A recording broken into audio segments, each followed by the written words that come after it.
Welcome, dear listener, to this journey through the culinary landscape of medieval times. As you settle in for a moment of calm and relaxation, I invite you to share in the comments where in the world you're listening from and what time of day it is for you right now. I always love seeing how far our community of night owls stretches. If you enjoy immersing yourself in the rich tapestry of history to unwind, consider subscribing for more soothing stories like this. Picture, if you will, a rustic table set, with a humble meal, a bowl of thin, bland porridge, a hunk of dense, coarse bread, and perhaps a few morsels of tough, stringy meat, if the diner is lucky. This is the fare that sustained the majority of people in medieval times. While kings and nobles feasted on lavish, multi-course banquets, the average peasant subsisted on a diet that was as meager as it was monotonous. What factors conspired to make food in the Middle Ages so unappetizing for the masses? Let us explore this question and transport ourselves back to a time when filling one's belly was a daily struggle. In a medieval peasant's home, the aroma of exotic spices was noticeably absent. Cinnamon, ginger, nutmeg, pepper, these were luxuries reserved for the wealthy, brought from distant lands by intrepid merchants. Imagine the life of a spice trader in those times, navigating the treacherous Silk Road to bring a taste of opulence to European shores. For a glimpse of the value placed on these rare flavors, consider that in the 11th century, a pound of nutmeg cost 7 fattened oxen. The prohibitive expense of spices meant that the common folk had to make do with the pungent notes of garlic, mustard, and vinegar to enliven their plain fare. The blandness of peasant cuisine was not helped by the scarcity of fresh produce. Without reliable means of preservation, fruits and vegetables were seasonal treats at best. The lucky few who had access to a plot of land might grow some hardy crops like onions, leeks, and cabbages, but these were hardly enough to balance out a diet heavily reliant on grains. Breads and porridges, made from barley, rye, and wheat, formed the backbone of most meals, sometimes supplemented with legumes, like peas and beans. While this diet was filling, it lacked essential nutrients, leading to widespread malnutrition and stunted growth. Meat, though prized, was a rarity on the peasant table. A prosperous family might keep a pig, some chickens, or even a cow, but these animals were valuable resources, not to be slaughtered lightly. Meat was reserved for special occasions like weddings and religious feasts, or when an animal was too old or infirm to serve any other purpose. When meat was available, every scrap was used, from nose to tail. Offal or organ meats were common peasant fare, as were small birds and game caught by trapping or hunting. Though poaching in the royal forests was a risky endeavor, punishable by severe penalties, fish was more accessible than meat for those who lived near rivers or the sea, but it too was often preserved by drying, smoking, or salting to last through lean times. The result was a far cry from the delicate, flaky fillets we enjoy today. Herring, cod, and eel were among the most common catches, and they would be packed in barrels with generous amounts of salt to stave off spoilage. Freshwater fish like carp and pike were a delicacy reserved for the nobility, who maintained private fish ponds on their estates. The scarcity of fresh food meant that medieval cooks had to get creative with preservation methods. Pickling, fermentation, and drying were all common techniques to extend the shelf life of perishables. Cabbage would be shredded and fermented into sauerkraut, cucumbers and onions pickled in vinegar, and fruits like apples and pears dried for winter storage. These preserved foods added some much-needed variety to the peasant diet, but they were a far cry from the vibrant flavors of fresh produce. Even staples like bread and ale, which formed the foundation of medieval sustenance, were not always trustworthy. Unscrupulous bakers might stretch their dough with fillers like ground acorns, chalk, or even sawdust, leading to loaves that were as hard as rocks and about as nutritious. Ale, too, was often watered down to increase profits, a practice that earned some alewives a nasty reputation. In a time when clean drinking water was scarce, weak ale was often the only safe choice, as the brewing process helped to kill off harmful bacteria. This brings us to perhaps the most unappetizing aspect of medieval dining, the utter lack of hygiene. Without an understanding of germs and food safety, contamination was rampant. Livestock were often kept close to living quarters for warmth and protection, their waste seeping into the same areas where food was prepared and consumed. In crowded cities, Garbage and human excrement filled the streets, tainting water sources and attracting vermin. It's no wonder that foodborne illnesses were rampant, with even royalty not immune to the perils of spoiled fare. King Harold of England, for example, is said to have died after overindulging in peaches and new cider, a feast that likely led to a fatal case of dysentery. The spectre of disease was never far from the medieval dinner table, the Black Death, which wiped out a third of Europe's population in the 14th century, spread in part due to the unsanitary conditions that allowed rats and fleas to thrive. Food markets were particularly notorious as breeding grounds for pestilence, with flies buzzing around meat stalls and rodents scurrying underfoot. It's a wonder that anyone survived the perils of medieval dining at all. Yet, even in the face of scarcity and disease, there were glimmers of gastronomic hope. Monasteries and abbeys often served as havens of relative plenty, with well-tended gardens and orchards providing a bounty of fresh produce. Monks were known for their culinary skills, with some even penning cookbooks that offered a glimpse into the more refined cuisine of the upper echelons. Of course, this food was not shared freely with the masses, but some monasteries did offer alms to the poor as a form of charity. For the nobility, feasts were an opportunity to showcase their wealth and power. A royal banquet might feature dozens of dishes, from roast swan and peacock to delicate pasties and sweetmeats. Spices flowed freely, as did wine and ale, creating an atmosphere of gluttonous revelry. But even these lavish spreads were not without their dangers. Food poisoning was a common occurrence, with spoiled meats and rancid sauces taking their toll on noble stomachs, and the sheer volume of food consumed could lead to painful digestive issues. A reminder that even the privileged were not immune to the hazards of medieval dining. As we reflect on the harsh realities of food in the Middle Ages, it's hard not to feel a sense of gratitude for the abundance and variety that we enjoy today. Our supermarkets brim with fresh produce from around the globe, our meats are safe and sanitized, and our spice racks hold flavors that would have been the envy of any medieval monarch. Yet, even as we savor the fruits of modernity, we can't help but marvel at the resilience and ingenuity of our ancestors, who made do with so little and found ways to survive in the face of unrelenting hardship. So, the next time you sit down to a meal, take a moment to appreciate the bounty before you.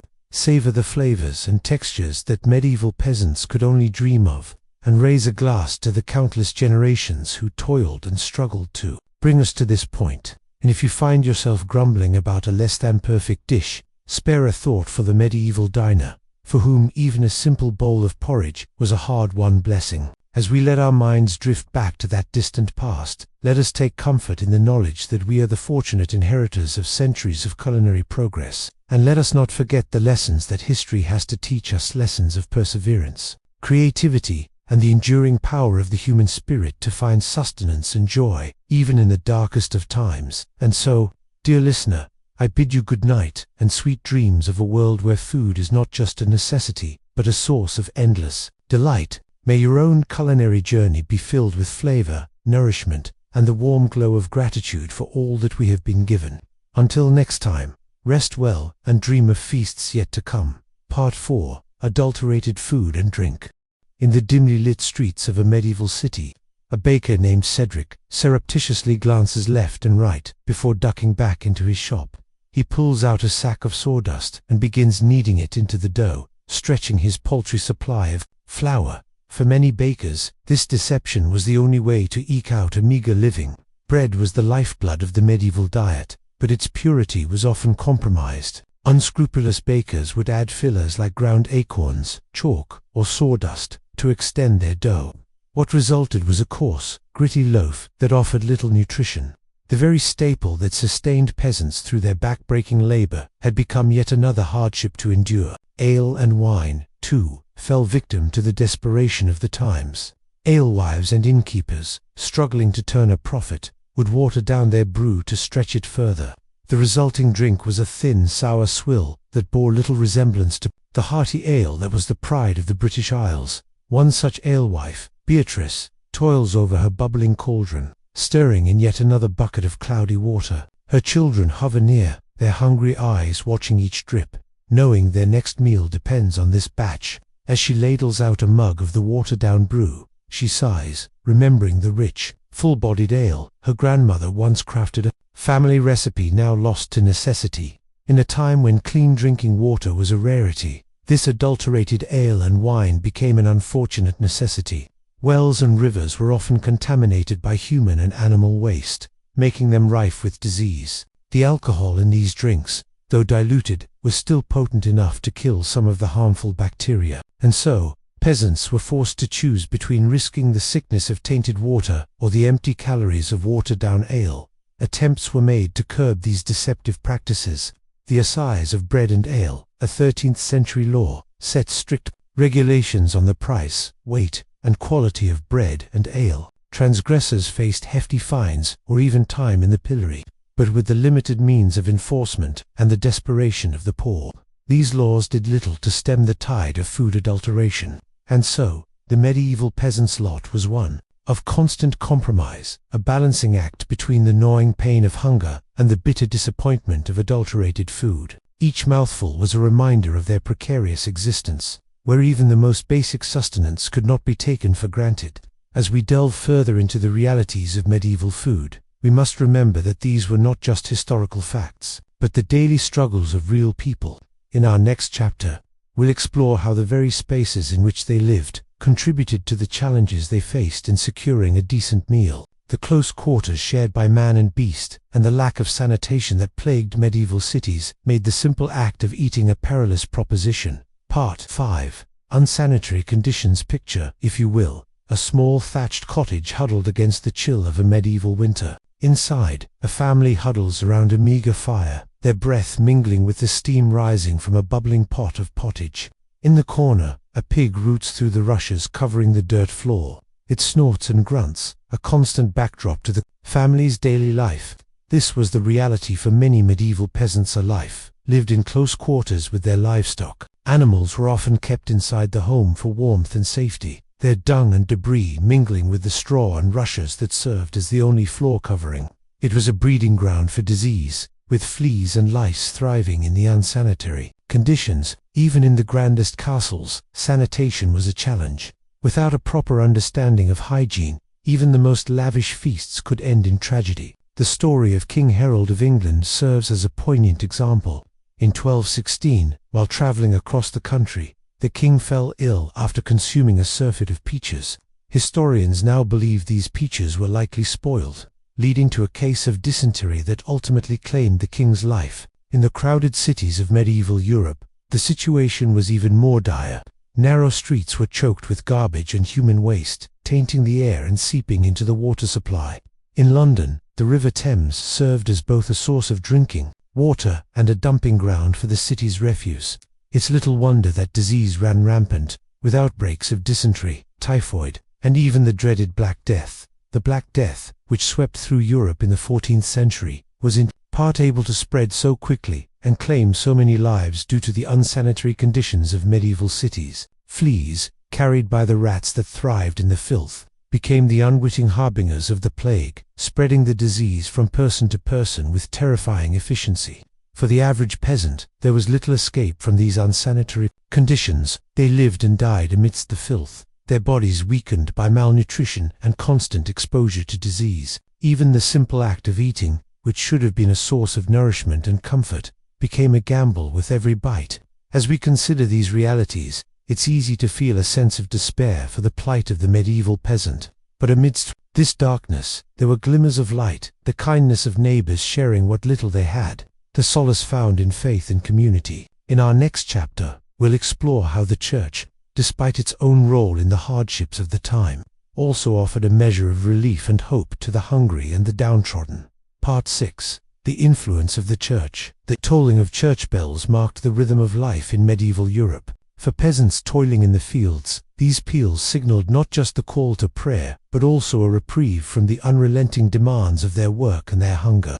In a world where so much was uncertain, the church stood as a bastion of stability and authority. But this authority came with its own set of rules and restrictions, many of which centered around food. The Catholic Church mandated frequent fasting and meatless days, particularly during the penitential season of Lent. For 40 days before Easter, the faithful were expected to abstain from meat, dairy, and eggs, a tall order for those already struggling to put food on the table. The story of one peasant family illustrates the hardship these fasts could impose. Thomas and his wife Eleanor toiled from sunup to sundown on their small plot of land, barely growing enough to feed their 3 children. When Lent arrived, they faced a daunting choice: honor the fast and risk weakening their already malnourished bodies, or defy the church and face the consequences for their immortal souls. In the end, they chose to follow the fast, subsisting on meager portions of bread, pottage, and the occasional dried fish. By Easter, their faces were gaunt, and their steps heavy with exhaustion. Yet they took solace in the belief that their suffering would be rewarded in the next life.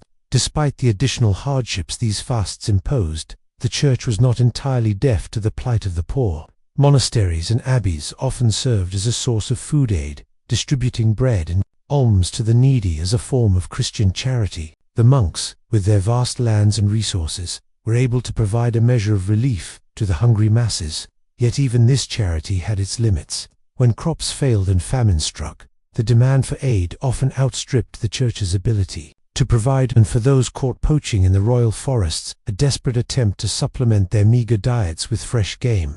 The church's mercy was noticeably absent. Poachers, if caught, faced severe punishments, from maiming to death, regardless of their circumstances. And so, the church's influence on medieval food was a double-edged sword. It provided solace and aid to some while imposing additional burdens on others. For the peasant family, faith was both a source of strength and a further trial to endure in the face of unrelenting hunger. As we turn our gaze to the final chapter of our journey through medieval food, we'll witness a scene of shocking contrast: the opulent feast of a noble household against the backdrop of peasant hardship. These lavish displays serve as a stark reminder of the vast inequalities that defined the era. Part 7. The Rare Medieval Feast. The great hall of the castle is alive with the flicker of 100 candles.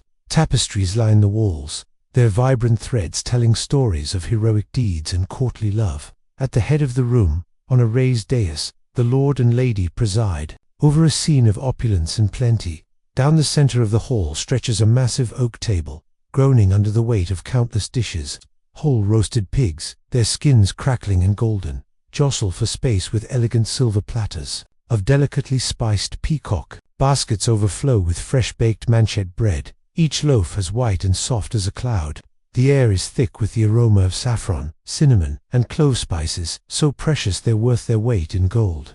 In the castle kitchens, the master cook, Master Roland, orchestrates a symphony of culinary creation. He barks orders at his underlings, who scurry to baste the meats, stir the pots, and plate the elaborate subtlety sugar sculptures crafted into fanciful shapes of castles and unicorns. For the cook, this feast is a chance to showcase his artistry and ingenuity, to solidify his reputation and secure his place in his lord's favor.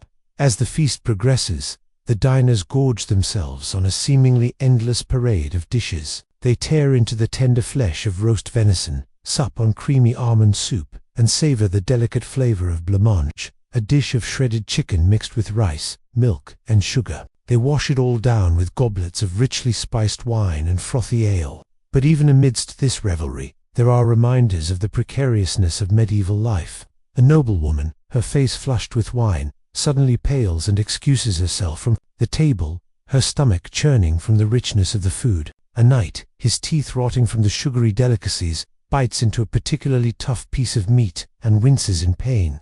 And hovering at the edges of the hall, the serving staff watch the excesses of their betters with a mixture of envy and resentment. They know that tomorrow they'll be back to their usual fare of course, bread and thin gruel. The memory of this feast, a taunting reminder of the gulf between their world and that of their masters. As the last plates are cleared and the final crumbs are swept away, we're left to ponder the stark contrasts of medieval food. For the nobility, feasts were a display of wealth, status, and power, a chance to revel in the finest delicacies the land had to offer. But for the vast majority, food was a daily struggle, a constant battle against scarcity, adulteration, and disease. In our modern world of abundance and choice, it's easy to forget the hardships faced by our medieval ancestors. But by understanding their struggles, we gain a deeper appreciation for the comforts we enjoy today. As we sit down to our own meals, let us take a moment to savor, not just the flavors on our tongues, but the hard-won progress that allows us to eat with such ease and variety.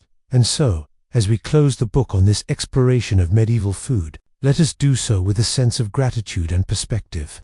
For in the grand tapestry of human history, our own time is but a brief and privileged chapter, woven from the threads of countless lives lived and meals shared, each one a testament to the enduring resilience of the human spirit. Conclusion: as we've journeyed through the landscape of medieval food, we've encountered a world of scarcity, hardship, and inequality. From the bland monotony of peasant pottage, to the dangerous fillers in adulterated bread, the challenges of feeding oneself in the Middle Ages were unrelenting. We've seen how the lack of variety in spices, the difficulties of preservation, the unbalanced diets, and the unsanitary conditions all conspired to make medieval food a far cry from the cornucopias we enjoy today. We've witnessed the impact of the Church's fasting edicts, adding spiritual burdens to the already heavy load of the poor, and we've marveled at the opulent feasts of the nobility, a glittering contrast to the grim realities faced by most. But through it all, we've also seen glimmers of humanity's indomitable spirit, the ingenuity of cooks making the most of meager ingredients, the solidarity of communities sharing what little they had, and the solace found in the rituals of faith and feast. In our modern world, it's easy to take for granted the abundance and variety of our food. We can walk into a supermarket and find fruits from South America, spices from Asia, and cheeses from Europe, all neatly packaged and ready to eat. We can dine in restaurants serving cuisines from around the globe, or have a world of flavors delivered right to our doorstep. But imagine, for a moment, transporting a medieval peasant into the aisles of a modern grocery store. The sheer variety would be overwhelming. The vibrant colors of the produce section, the gleaming refrigerated cases filled with milk and eggs, the shelves upon shelves of prepackaged meals and snacks. It would be like stepping into a fairy tale, a land of unimaginable plenty. And yet, even in our world of culinary riches, we still face our own challenges. We grapple with the environmental impact of our food systems, with issues of access and inequality, and with the health consequences of overabundance. In our quest for convenience and choice, we sometimes forget the value of simplicity, of seasonal eating and local flavors. Perhaps then, there are lessons to be learned from our medieval ancestors. Even as we appreciate how far we've come, we can embrace the joy of sharing a meal with loved ones, the satisfaction of a dish made with care and creativity.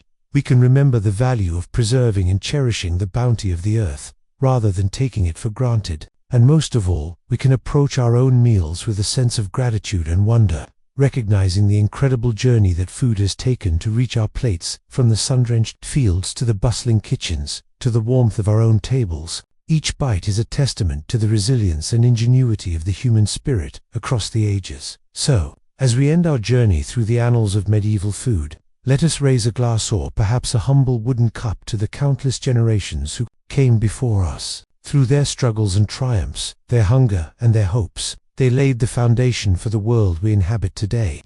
And in honoring their legacy, we can find the wisdom and perspective to build a future where all may eat with joy, with dignity, and with plenty. As the royal cook, Master Roland, bustled about the castle kitchens, preparing an extravagant feast, most of his fellow countrymen could only dream of such opulence. For the serf toiling in the fields, a meal was as simple. A fare of course, bread and pottage, a thin stew of whatever vegetables or scraps could be found. On a good day, there might be a bit of salted pork or dried fish to add some flavor to the gruel-like mix. But more often than not, it was a bland and unsatisfying fare that left the belly only half full. The life of a peasant in medieval times was one of unrelenting hardship, and nowhere was this more apparent than in their daily sustenance. While the nobles dined on exotic dishes flavored with costly spices from far-off lands, the common folk subsisted on a diet that was as monotonous as it was meat. But even the privileged were not immune to the perils of medieval food. The lavish feasts that were the hallmark of aristocratic life often came with a hidden cost. With no means of refrigeration, food spoilage was a constant threat, and many a noble fell ill or even died from consuming contaminated fare. The very excesses that were meant to showcase their wealth and status could prove to be their undoing. Such was the fate of King Harold of England, whose untimely death in 1216 was attributed to a surfeit of peaches. As the story goes, The king was traveling through the town of King's Lynn when he was seized by a terrible case of dysentery. Some say it was brought on by the rich food he had consumed at a nearby abbey, while others blamed the peaches he had eaten with relish. Whatever the cause, the king's condition quickly worsened, and he died a few days later, his reign cut short by a humble fruit. It is a testament to the precariousness of life in the Middle Ages that even the most powerful and privileged were not safe from the dangers that lurked in their food. For the vast majority of people, however, the risks were even greater. In a world where hunger was a constant companion, the temptation to eat spoiled or contaminated food was often too great to resist. This was especially true in times of dearth, when crops failed and food was scarce. During these lean years, people would resort to eating whatever they could find, even if it meant risking their health or even their lives. Acorns, grass, and other wild plants were often ground into a coarse flour to make bread, while animals that had died of disease were sometimes consumed out of desperation. Even in the best of times, medieval food was often adulterated in ways that would be unthinkable today. Unscrupulous bakers would stretch their dough with fillers like sawdust or chalk, while brewers would water down their ale to increase their profits. Such practices were not only dishonest but also dangerous, as they could lead to serious illness or even death. The alewife, who sold her brew in the village tavern, was a common figure in medieval life, and one who often bore the brunt of the community's suspicions and resentments. If her ale was weak or sour, she might be accused of adulterating it with noxious substances, or even of practicing witchcraft. In a world where superstition held sway, the line between a bad batch of ale and a deadly poison was often blurred.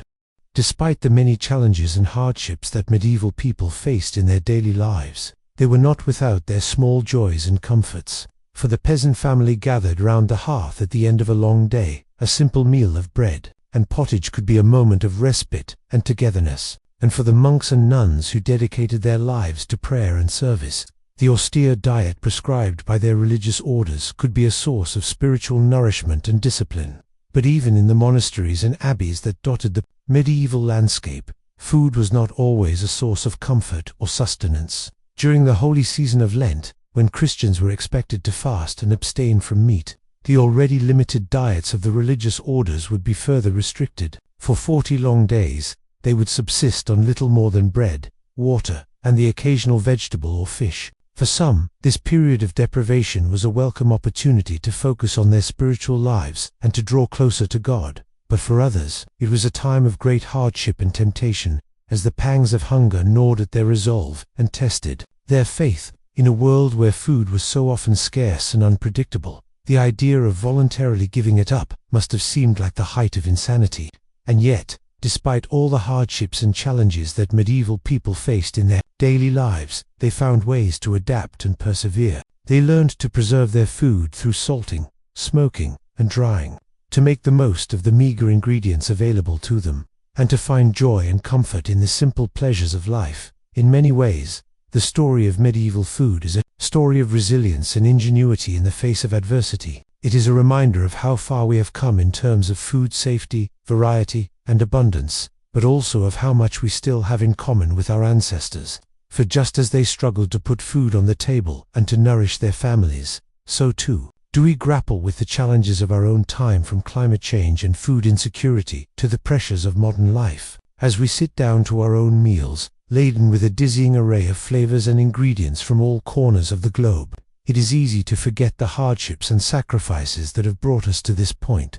But by understanding the history of our food and the ways in which it has shaped our culture and our identity, we can gain a greater appreciation for the abundance and diversity that we enjoy today. So, the next time you bite into a juicy apple or savor a slice of warm, crusty bread, take a moment to reflect on the long and winding road that has brought us to this point, and give thanks for the countless generations of farmers, cooks, and laborers who have toiled to put food on our tables, and who have left us a legacy of resilience, creativity, and hope in the face of even the greatest of challenges. Perhaps if a medieval peasant were to somehow be transported to a modern grocery store, they would be overwhelmed by the sheer abundance and variety of food available. They might marvel at the exotic fruits and vegetables from far-off lands, the gleaming displays of meat and fish, and the aisles upon aisles of packaged and processed foods. but they might also feel a sense of unease, or even distrust, wondering at the hidden costs and compromises that have made such abundance possible.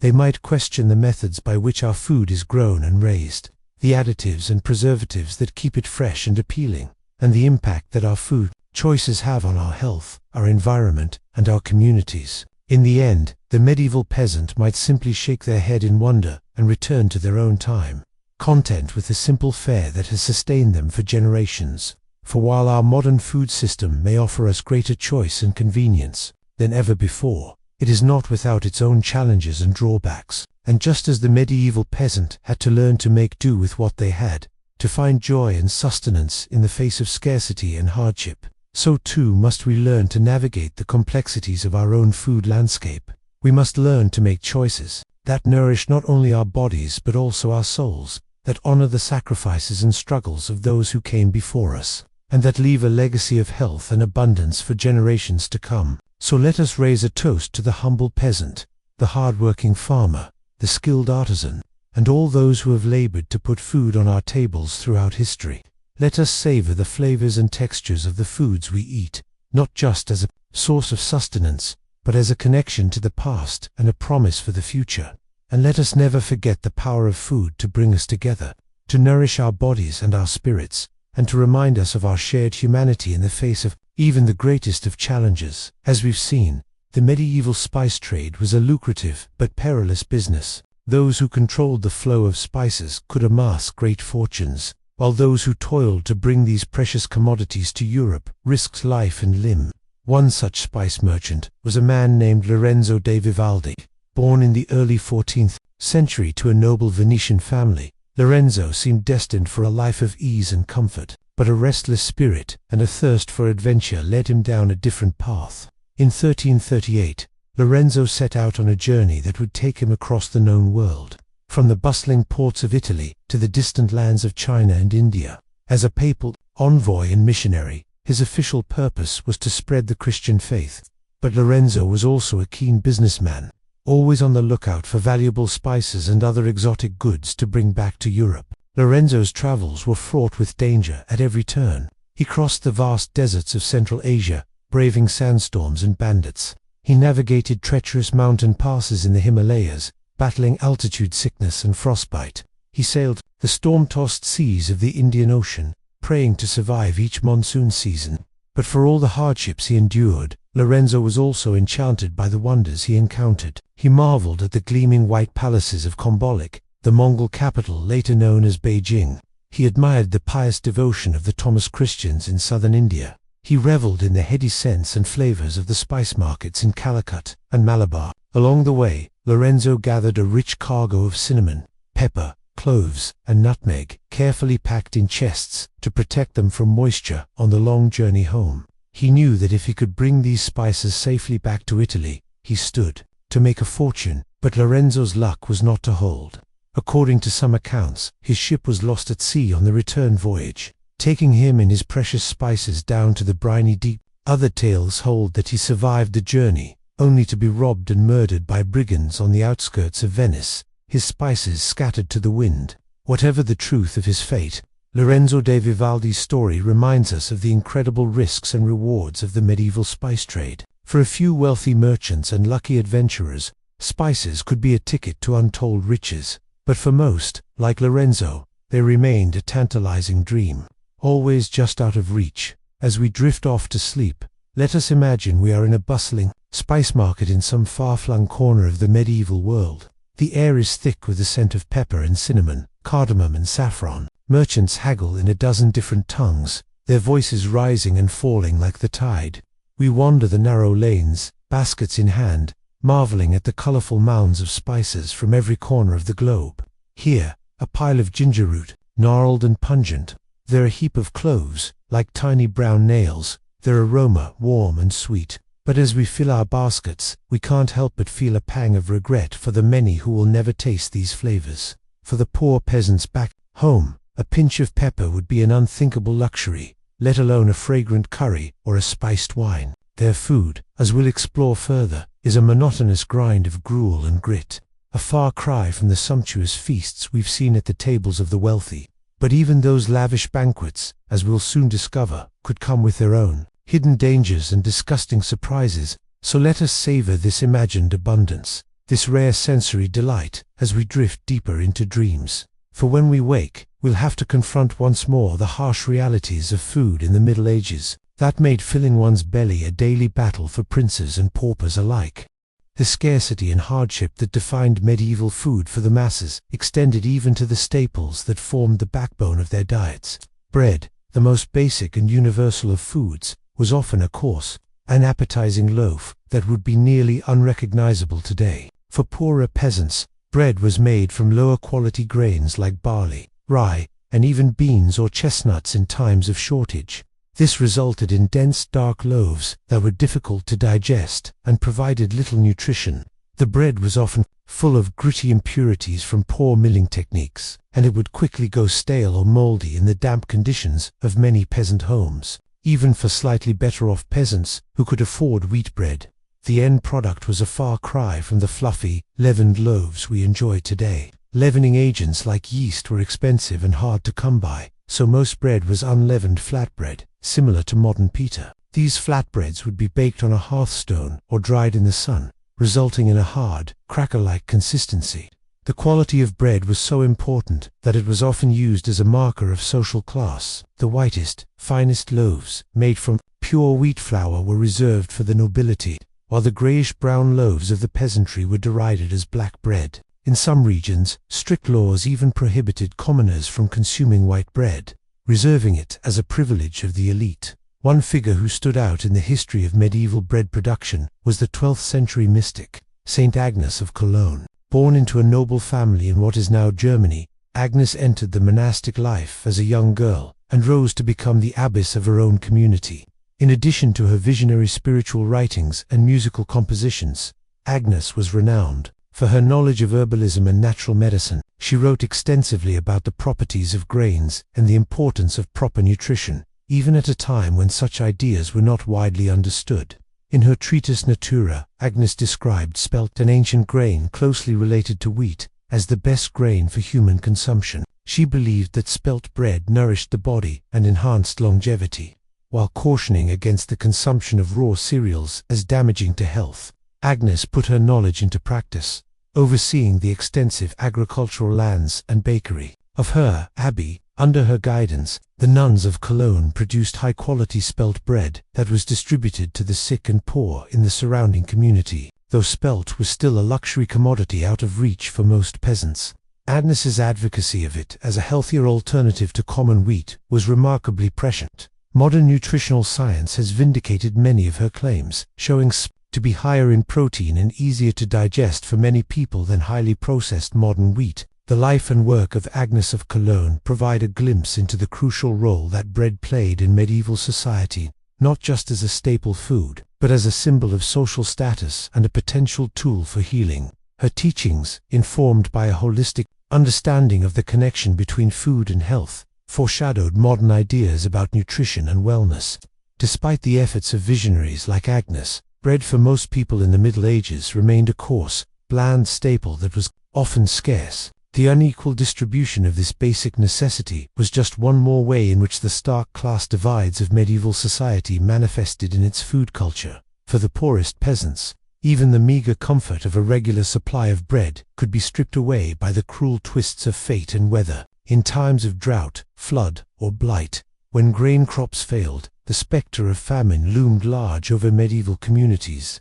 During these dreaded years of dearth, food prices would skyrocket, while wages plummeted, leaving many peasants unable to afford even a basic subsistence. With no social safety net to rely on, the poorest were left to starve or resort to desperate measures like eating bark, grass, or even cannibalism in the most extreme cases. One of the worst famines to strike medieval Europe was the Great Famine of 1315 to 1322, a catastrophic confluence of factors, including climate change, crop failures, and the economic fallout of endless wars, plunged the continent into a 7-year period of starvation and misery. Chronicles of the time paint a grim picture of the suffering endured by the common people. Men ate dogs, horses, cats, and other unclean things, wrote the Flemish monk Baldwin of Ghent. Some men, it was said, compelled by hunger, ate the bodies of executed criminals, and some poor people even ate their own children. The famine hit the Low Countries and Scandinavia particularly hard, with mortality rates as high as 10 to 25% in some regions. In the German city of Erfurt, the famine years saw an average of 16 deaths per day, compared to just 2 per day in normal times. Even in the best of times, the threat of hunger was never far away for medieval peasants. Their precarious existence, always at the mercy of the elements and the whims of their lords, meant that food insecurity was a constant companion. The grim reality of famine cast a long shadow over the medieval world, serving as a reminder of the fragility of life in an era before modern agriculture and social welfare. It was a world where even the most basic necessity of bread could not be taken for granted, and where the specter of starvation lurked just one bad harvest away. As we continue our journey through the culinary landscape of the Middle Ages, we'll see how this pervasive scarcity and insecurity shaped not just the diets, but the entire worldview of medieval people. In a time when a full belly was a luxury and a stale crust a treasure, food took on a significance that is hard to imagine from our modern vantage point of abundance and choice. But first, let's turn our attention to another staple of the medieval diet that was scarcely more appetizing than the Erris bread: meat. For all but the wealthiest nobles, meat was a rare treat, reserved for special occasions, and when it did appear on the menu, it often came in forms that would turn the stomachs of modern diners. In the absence of refrigeration, medieval people had to rely on a variety of preservation methods to keep meat from spoiling. Salting was the most common technique, with heavily salted meats being a staple of winter diets, but the salt itself was often of poor quality, full of impurities that could make the meat taste bad or even cause illness. Smoking and drying were also used to preserve meats, particularly in the form of sausages and hams. These could keep for longer periods but would become hard and unappetizing over time, with a texture more akin to leather than to the juicy, tender meats we enjoy today. For most peasants, meat usually meant tough, stringy cuts from older animals that were no longer useful for milk or labor. Beef was rarely eaten by commoners, as cattle were simply too valuable to slaughter. Pork and poultry were somewhat more common but were still luxury items for most. The type and amount of meat in medieval diets varied significantly by region and social status. In Slavic regions and parts of Scandinavia, people largely relied on freshwater fish rather than terrestrial meat. Hunting was a cherished privilege of the nobility, who jealously guarded their exclusive rights to venison and other game meats. One vivid glimpse into the inequality of medieval meat consumption comes from the records of King Edward III's cooks in the late 14th century. For a single royal feast in 1387, the kitchens prepared 2,000 chickens, 400 sheep, 500 stags, and 1,000 little pigs fit for a king. Indeed, in contrast, a peasant family might expect to eat meat only a handful of times per year, usually on major religious holidays like Christmas and Easter. Even then, the cuts would be meager and have been scrupulously saved for months. But for one brief moment in the history of medieval England, the humble peasantry got a taste of the bounty usually reserved for their betters. In the aftermath of the Black Death, which killed up to half the population in the mid-14th century, the massive labor shortage gave surviving peasants newfound bargaining power. With fewer mouths to feed and a surplus of land, many peasants found themselves in the novel position of being able to demand higher wages and better living conditions. For a few short decades, the standard of living for English commoners actually improved markedly. Meat consumption rose, as more peasants could afford to keep livestock for their own tables rather than for the markets. Wages doubled, or even tripled, in some regions, allowing laboring families to supplement their usual fare of porridge and bread with the occasional chicken, pig, or even cow. But this golden age for the peasantry was to be short-lived. The landed nobility, alarmed at the rising power of the lower classes, fought back with laws attempting to freeze wages at pre-plague levels and tie peasants to the land. The tensions between the emboldened peasantry and the reactionary aristocracy would erupt in the Peasants' Revolt of 1381. Though the revolt was brutally suppressed, with its leaders executed and its gains largely rolled back, it stands as a testament to the transformative impact of the Black Death on medieval society. For a brief, shining moment, the common people of England got a taste of a life less constrained by scarcity and toil. But for most of the Middle Ages, and for most people, meat remained a rare and coveted treat. Its scarcity made it a potent symbol of status and wealth, a tangible reminder of the chasm between the haves and have-nots. In the great halls of castles and manors, nobles and knights feasted on heaping platters of roasted game and delicate fowl, washing it down with fine wines and honeyed mead. But in the hovels of the peasantry, a scrap of salted pork or a stringy chicken leg was a hard-won delicacy, to be savored and stretched as far as it could go. This disparity in access to such a basic foodstuff underscores the harsh inequalities that defined life in the Middle Ages. In a world where even a full belly was a mark of privilege, the gulf between rich and poor was as wide as the distance between a king's banquet table and a peasant's empty trencher. As we've seen, the rare morsel of meat was a highlight in the otherwise dreary and monotonous diet of most medieval people. But even this small pleasure was subject to strict regulation by the power of the Church. In medieval Europe, the Catholic Church wielded immense influence over every aspect of daily life, and food was no exception. The church calendar was dotted with fast days and meatless days, when the consumption of animal products was strictly forbidden. The most significant of these was the season of Lent, the 40-day period leading up to Easter. During this time, all meat, dairy and eggs were off limits, leaving the faithful to subsist on a meager diet of fish, vegetables, and bread. For wealthy nobles, this was a minor inconvenience. They could afford to import exotic fruits, nuts, and spices to liven up their Lenten fare, and their well-stocked fish ponds ensured a steady supply of fresh seafood. But for the poor, Lent meant an even more restricted and monotonous diet than usual.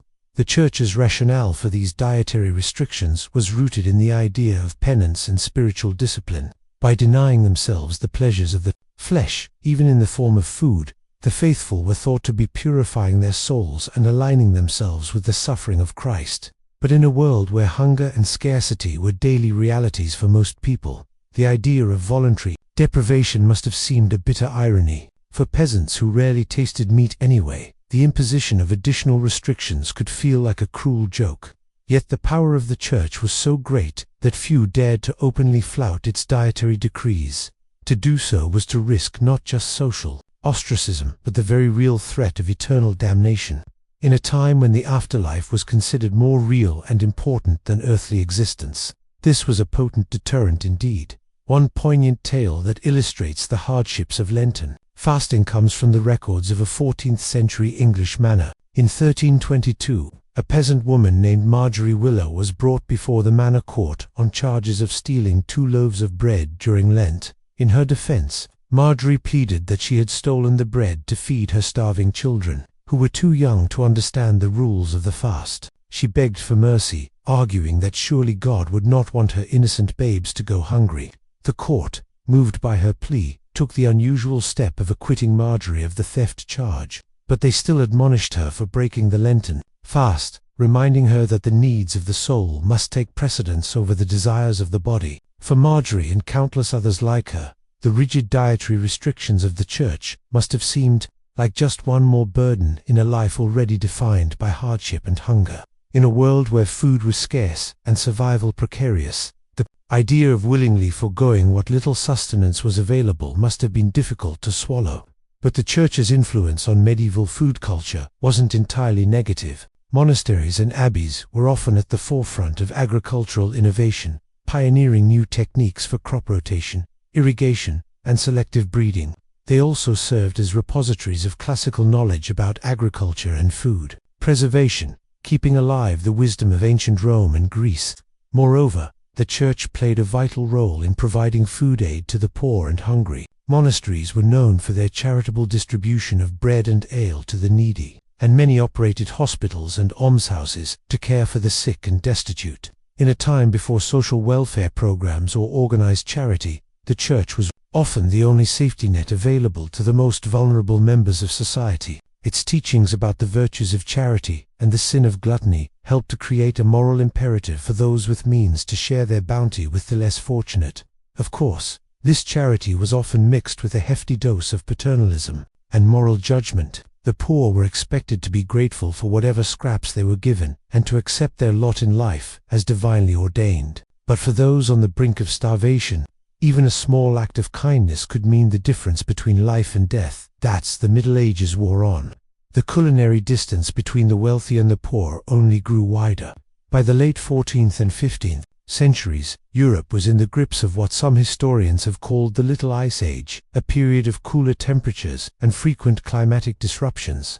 Crop yields declined as fields were battered by droughts, floods, and unseasonable frosts. Food prices skyrocketed, leaving many commoners unable to afford even basic staples. At the same time, the Black Death and subsequent waves of plague had decimated the population, leading to labor shortages and rising wages.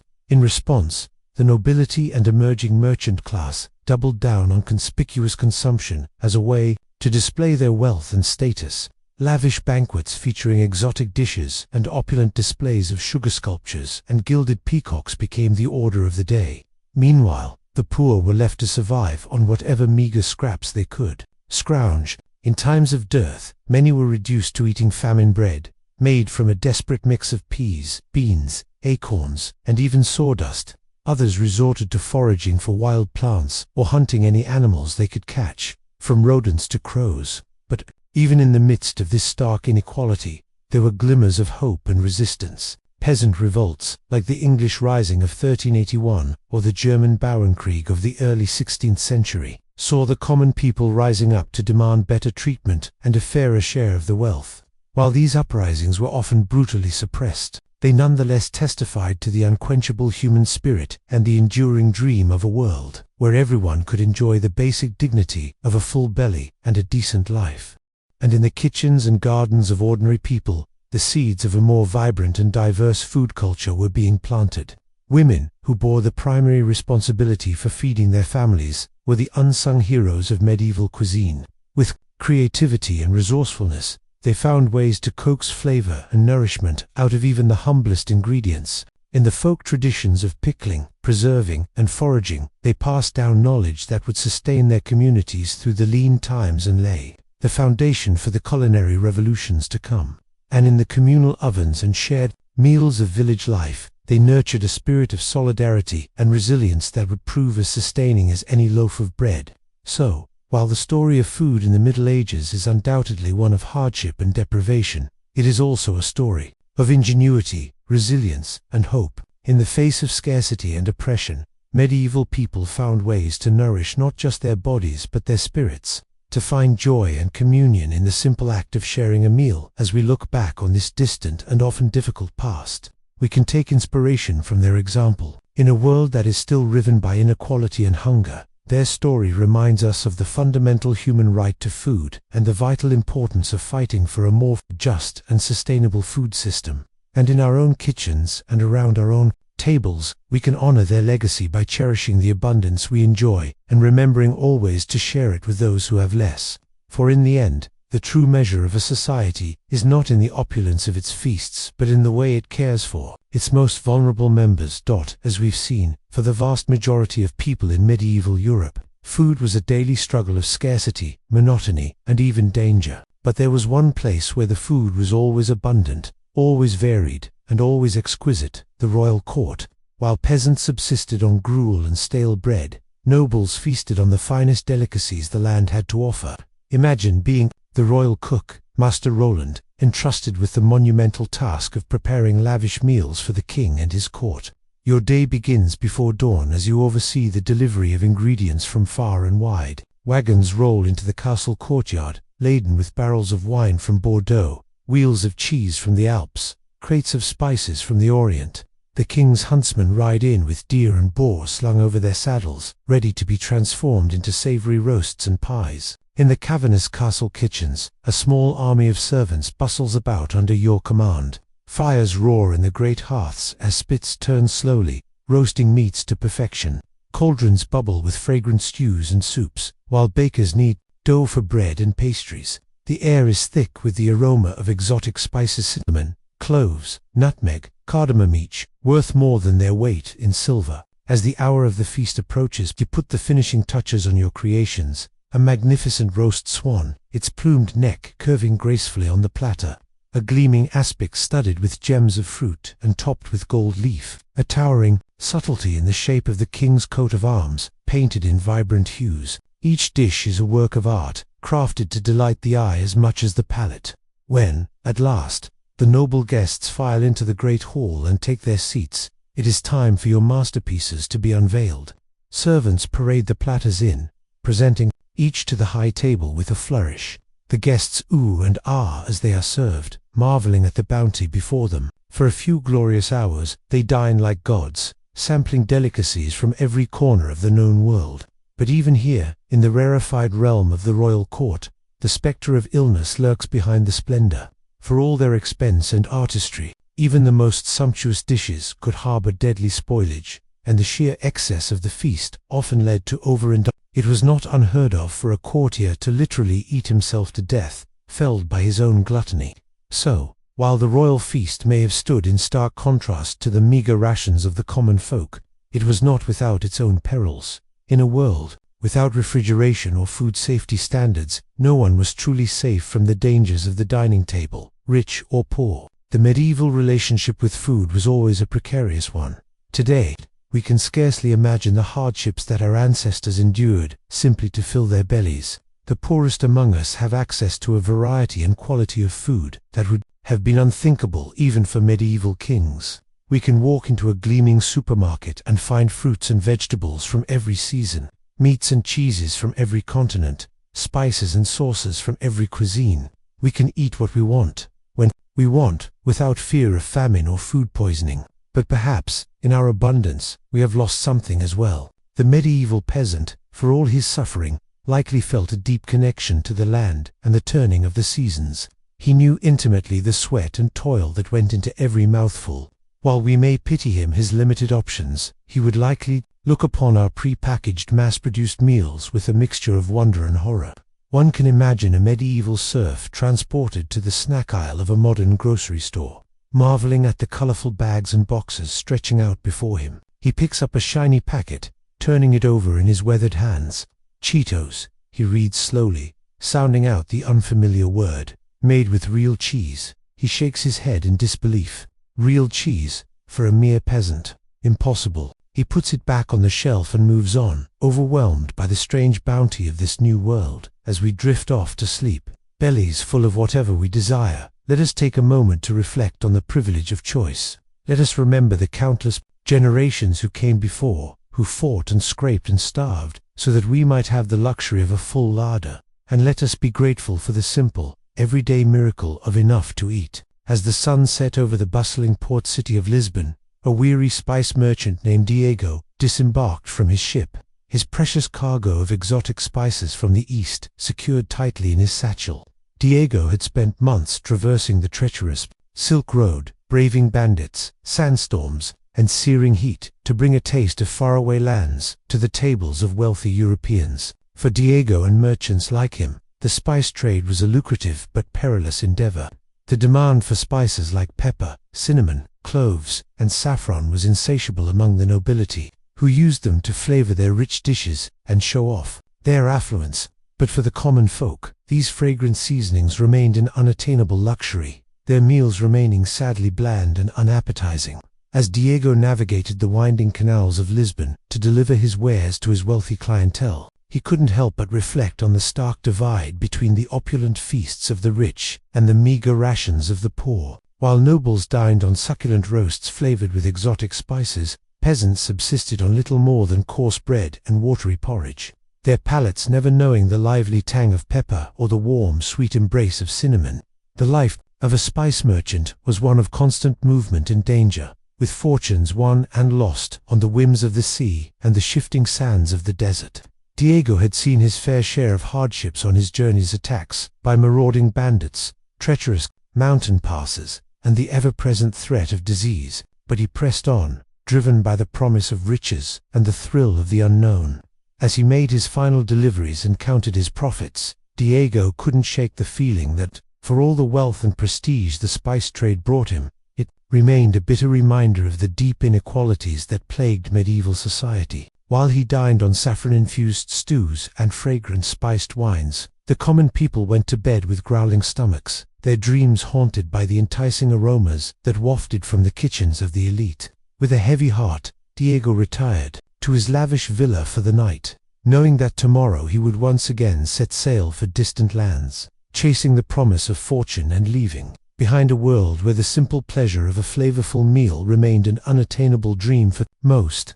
As the first light of dawn crept over the horizon, a weary housewife named Clara stirred from her slumber, her mind already racing with the countless tasks that lay ahead. For Clara and countless other women across medieval Europe, the arrival of autumn heralded not a season of bountiful harvests and joyous feasts, but rather a time of ceaseless labor and gnawing anxiety about the looming specter of winter. With the days growing shorter and the nights turning colder, Clara knew that she had precious little time to preserve what meager crops her family had managed to coax from the unyielding earth. Every scrap of food was precious, and nothing could be allowed to go to waste, lest they face the unthinkable prospect of starvation in the bleak months ahead. As she set about her work, Clara's mind wandered to the lavish feasts of the nobility, where sumptuous meats and exotic delicacies were consumed with wanton abandon. For her and her fellow peasants, such extravagances were little more than cruel jests, taunting reminders of the vast chasm that separated the haves from the have-nots in the rigid hierarchy of medieval society. With calloused hands and an aching back, Clara toiled from dawn until dusk, salting and smoking what little meat they had managed to raise, pickling vegetables in precious vinegar, and hanging herbs to dry in the rafters. The work was monotonous and exhausting, but she couldn't afford to rest, knowing that every morsel she preserved now could mean the difference between life and death come winter. As the days wore on and the leaves began to turn, Clara's thoughts turned to the harsh realities that lay ahead. Even with all her hard work, she knew that the winter would be a time of scarcity and hardship, with meals consisting of little more than coarse bread and thin gruel, day after day. The spectre of hunger was a constant companion, lurking just beyond the threshold, waiting to sink its icy claws into the vulnerable and the weak. But even in the face of such bleak prospects, Clara found solace in the knowledge that her tireless efforts would at least give her family a fighting chance. With a fierce determination burning in her heart, she continued her labors, her hands raw and her spirit weary, but her resolve unshakable. For in a world where famine and privation were constant threats, the simple act of preserving food was an act of defiance, a stubborn refusal to submit to the unyielding cruelty of fate. As the first snowflakes began to fall and the chill winds of winter swept across the land, Clara could only pray that her labors had been enough. With a heavy heart and an empty larder, she prepared to face the long, dark months ahead, knowing that for her and countless others like her, the struggle for survival was only just beginning. In a grand castle nestled amidst rolling hills and verdant forests, a lavish feast was underway, the great hall filled with the raucous laughter and clinking of goblets as nobles from far and wide gathered to partake in an extravagant display of wealth and power. At the head of the table sat the lord of the manor, his bejeweled fingers tearing into a succulent roast swan, its delicate flesh flavored with exotic spices from distant lands. All around him, the tables groaned under the weight of countless delicacies, savory meat pies, rich stews, and decadent pastries, each one a testament to the skill of the castle's master chefs. The air was thick with the aroma of roasting meats, and the heavy scent of mulled wine, a sensory feast that stood in stark contrast to the meager rations of the serfs toiling in the fields beyond the castle walls. For these lowly peasants, the very notion of such a feast was little more than a cruel fantasy, a tantalizing glimpse of a world forever beyond their reach. As they huddled in their drafty hovels, their bellies gnawing with hunger, they could only dream of the rich flavors and sumptuous textures that graced the tables of their betters. Their own meals, if they could even be called that, consisted of little more than a thin gruel made from whatever scraps and leftovers they could scrounge together. A few lucky ones might have a meager crust of bread to gnaw on, but for most, even that was a rare luxury. The thought of meat, let alone the succulent delicacies being devoured by the nobles, was little more than a distant fantasy. As the feast wore on and the wine flowed freely, the nobles grew ever more boisterous, their laughter ringing through the halls and echoing off the stone walls. They traded bawdy jokes and tales of their exploits, their faces flushed with the warmth of the fire and the satisfaction of their overindulged appetites. But beyond the castle walls, the serfs huddled in their misery, their stomachs cramping with hunger and their hearts heavy with the knowledge that they would likely never know the pleasures of a full belly or a contented smile. For them, life was little more than an endless cycle of backbreaking labor and gnawing hunger, the cruel whims of fate forever conspiring to keep them in their place. As the last embers of the feast's great fires died out and the nobles retired to their plush chambers, the serfs returned to their own meager dwellings, their minds haunted by the tantalizing aromas and raucous laughter that had filled the night air. With heavy hearts and empty stomachs, they settled in for another long, cold night. The spectre of hunger, their constant companion, and the dream of a better life, little more than a cruel, taunting mirage. In the bustling streets of a medieval town, an alewife named Sybil hurried to and fro, her arms laden with jugs of her latest brew. Sybil was a stout, no-nonsense woman who had been brewing ale for as long as anyone could remember.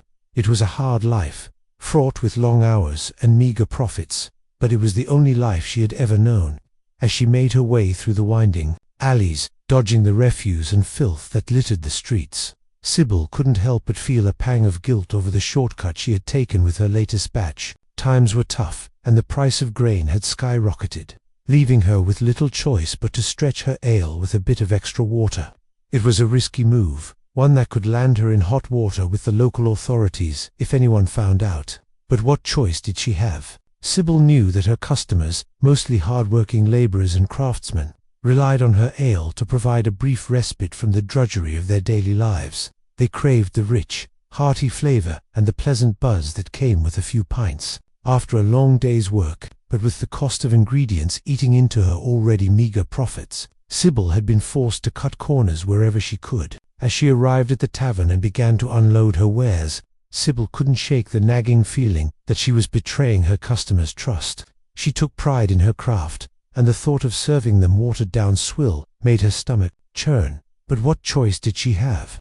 It was either adulterate her brew or risk losing everything she had worked so hard to build. With a heavy heart, Sybil began to serve her customers, watching as they eagerly quaffed down the subpar ale, their faces contorting in disappointment as they realized that something was amiss. Some grumbled under their breath, while others outright complained, demanding to know what had happened to the usually stellar brew. Sybil did her best to deflect their questions and assuage their concerns, but the guilt continued to gnaw at her.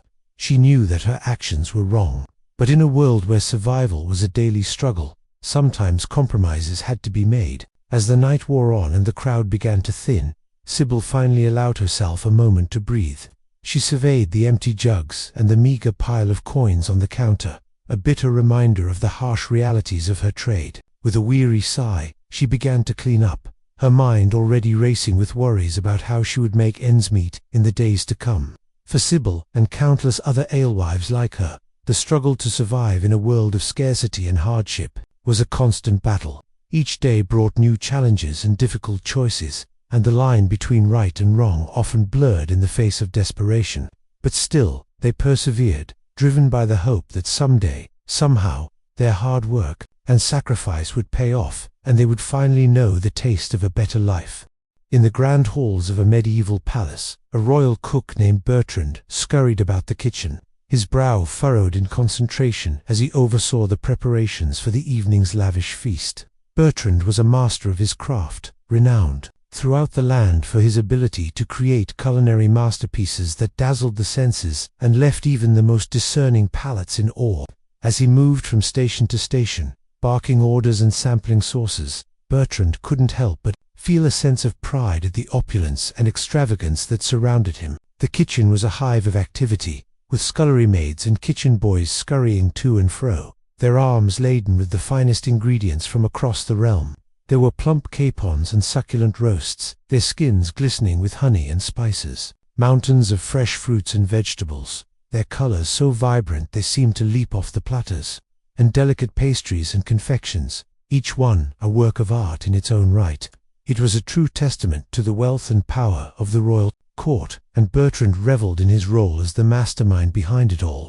But even as he basked in the glory of his creations, Bertrand couldn't shake the unease that gnawed at the back of his mind. He knew all too well the stark contrast between the lavish feasts he prepared for the nobility and the meager scraps that passed for meals among the common folk. It was a divide that troubled him deeply, though he knew that to speak out against it would be to risk everything he had worked so hard to achieve. As the final preparations were made and the first course was served, Bertrand watched from the shadows as the nobles took their seats, their faces alight with anticipation. He saw the way their eyes widened in delight as they tasted his creations, the appreciative murmurs and nods of approval that rippled through the crowd. For a moment, he allowed himself to bask in the satisfaction of a job well done. But as the night wore on and the revelry grew more boisterous, Bertrand couldn't shake the growing sense of unease that tugged at his heart. He thought of the countless hungry mouths beyond the palace walls, the gaunt faces and hollow eyes of those who had never known the pleasure of a full belly. As the last of the dishes were cleared away and the nobles retired to their chambers, their stomachs groaning with the excesses of the feast, Bertrand finally allowed himself a moment to rest. He slumped against the kitchen wall, his eyes closed, and his heart heavy with the weight of the injustices he had witnessed. In that moment, he couldn't help but wonder what it would be like to live in a world where food was not a privilege reserved for the few, but a basic right afforded to all. He knew that such a world was little more than a dream, a fantasy as distant and unattainable as the stars themselves. But still, he couldn't help but hope that someday, somehow, things might change, and the plenty he created in the palace kitchens might find its way to those who needed it most. Until then, Bertrand knew that he would continue to ply his trade, his hands forever stained with the guilt of the plenty he created and the poverty he helped perpetuate. It was a burden he would carry with him always, a constant reminder of the cruelty and inequality that lay at the heart of the medieval world. As we have journeyed through the annals of medieval history, exploring the harsh realities and cruel inequities that define the era's food culture, it is impossible not to feel a sense of gratitude for the relative abundance and variety that we enjoy in the modern age. The struggles and hardships faced by our ancestors from the lowliest serf to the most skilled artisans serve as a poignant reminder of just how far we have come in our quest to ensure that all people have access to the basic necessities of life. But even as we celebrate the progress we have made, it is important to remember that the specter of hunger and malnutrition still looms large in many parts of the world. Even in the midst of plenty, there are still those who go to bed with empty stomachs and aching hearts, their dreams haunted by the same cruel inequalities that plagued the medieval world. As we reflect on the lessons of the past and the challenges of the present, it is clear that the fight for food justice is one that is far from over. It is a struggle that will require the collective efforts of all those who believe in the basic human right to nourishment and sustenance, a struggle that will test our resolve and our compassion in equal measure. But even in the face of such daunting odds, we must never lose sight of the progress we have made and the hope that sustains us. We must draw strength from the courage and resilience of those who came before us, those who toiled in the fields and labored in the kitchens, their hands calloused and their hearts heavy with the weight of their burdens. And we must continue to push forward, to fight for a world in which no one goes hungry, and in which the bounty of the earth is shared equally among all those who call it home. It is a vision that may seem distant and unattainable, a dream as fragile and fleeting as the wisps of steam rising from a bowl of gruel, but it is a dream worth fighting for, a dream that has the power to transform the world and bring hope to the hearts of all those who hunger for a better tomorrow. So let us go forth with renewed purpose and determination, armed with the knowledge of the past and the hope of the future. Let us work to build a world in which the plenty of the palace kitchens finds its way to the bellies of the poor, and in which the joys of the harvest are shared by all those who have labored to bring it to fruition. For in the end, the struggle for food justice is not just about filling stomachs and sating hunger. It is about the very essence of what it means to be human, about the bonds of compassion and empathy that bind us all together across the gulfs of time and space. It is a struggle that will require all of our strength and all of our courage, but it is a struggle that we cannot afford to lose. So let us go forth with open hearts and willing hands, ready to do our part in the great work of building a world in which all people can know the simple joy of a full belly and a contented smile. For in that world, the legacy of the medieval food culture will not be one of scarcity and deprivation, but one of abundance and hope, a testament to the enduring power of the human spirit to overcome even the darkest of times. Of course, for the peasants toiling in the fields from dawn to dusk, such extravagance was unimaginable. They subsisted on the most meager of meals, their bellies never fully sated. A typical repast might consist of a thin barley or rye porridge, known as pottage, accompanied by a hunk of dense, coarse bread. If they were fortunate, they might have a small scrap of hard cheese or a few shriveled peas to add some sustenance. Meat was a rare luxury, perhaps a bit of tough, stringy salted pork on a special occasion like Christmas or Easter. The lack of variety in the peasant diet was striking. While the nobility dined on delicacies from distant lands, the common folk made do with the same bland staples day after day. There was little to break the monotony, save for the changing of the seasons, which dictated what meager produce might be available. In the spring, tender greens like nettles or dandelions might provide a welcome respite from the usual fare. Come summer, a few precious fruits, small hard apples or bitter crab apples, could be gathered from the woods. Autumn brought the harvest season, a time of back-breaking labor but also a brief abundance of fresh grains and perhaps a slaughtered hog or two to put up salt meat for the long winter ahead. Winter, the leanest and most dreaded of seasons for the medieval peasant. As the days grew short and the nights bitter cold, families huddled around smoky hearths, bellies pinched with hunger. What little food remained from the harvest had to be carefully hoarded, doled out in small portions to make it last until spring. This was the time of year when the pottage grew thinner and more watery, the bread even harder and more tooth-breaking. Starvation was a constant spectre, waiting to claim the weak and vulnerable. It's hard for us to imagine such a precarious existence, where a single failed crop could spell doom for an entire village. Yet for most people in the Middle Ages, this was the grim reality of daily life. They lived at the mercy of the elements, the nobility, and the often cruel whims of fate. A mouth to feed was a burden as much as a blessing, another empty belly to fill from limited resources. Even those slightly higher up the social ladder, like skilled craftsmen or prosperous freemen, rarely enjoyed much better fare than their poorer neighbors. A bowl of pottage might be enriched with a bit of precious butter or a scrap of meat, but the fundamental monotony remained. The same could be said for the monks in their abbeys and monasteries. While they generally ate better than the laity, subsisting on bread, cheese, fish, and ale, their diet was still quite Spartan by modern standards. Rich spices and exotic ingredients were reserved for the tables of the nobility. Speaking of ale, it was the common drink of the Middle Ages, consumed by young and old alike. Clean drinking water was often scarce, and the fermentation process provided some protection against waterborne illnesses. But even this small comfort could be adulterated by unscrupulous brewers, stretching their product with unsavory additives. Dishonest bakers might do the same with bread, mixing the precious wheat flour with cheaper grains, bran, or even sawdust and chalk. Such deceits were officially frowned upon and could be harshly punished if discovered. But the desperate realities of the time made them all too common.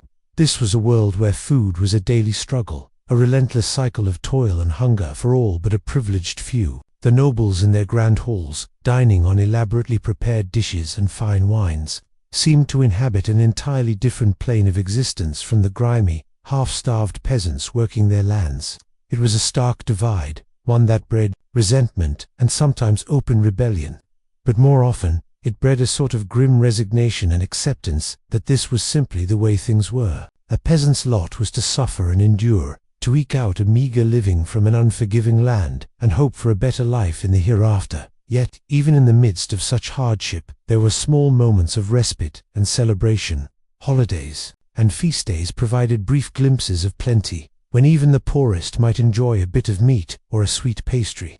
Weddings, christenings, and other milestones were marked with communal meals, a chance for neighbors to come together and share what little they had. These fleeting moments of conviviality made the hard times more bearable.